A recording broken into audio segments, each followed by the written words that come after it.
வணக்கம் நண்பர்களே. இன்னைக்கு மகா சிவராத்திரி. இன்னைக்கு விரதம் இருந்து கண் விழித்து சிவபெருமானை யார் தரிசனம் செய்கிறாங்களோ அவங்களுக்கு சீரும் சிறப்பும் பேரும் புகழும் கிடைக்கும் அப்படிங்கிறது ஐதீகங்க, நம்பிக்கையும் கூட.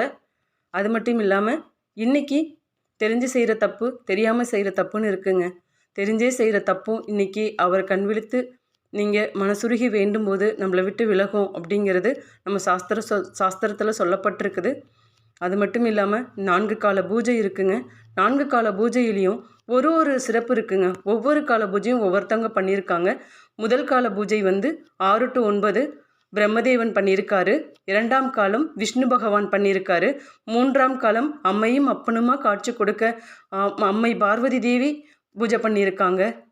4ஆம் காலம் 33 தேவர்களும் ரிஷிகளும் சித்தபெருமக்களும் பூஜை பண்ணியிருக்காங்கங்க.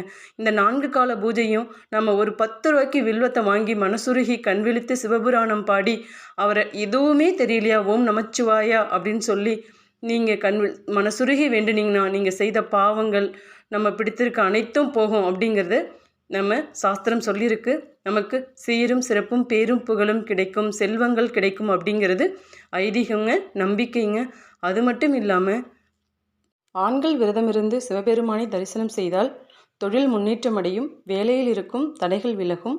பெண்கள் விரதமிருந்து சிவபெருமானை தரிசனம் செய்தால் வீட்டில் மகிழ்ச்சி உண்டாகும், நன்மைகள் கூடும், குழந்தைகளின் கல்விகள் மேம்படும், குடும்பம் மேலும் மேலும் நலம் பெறும்.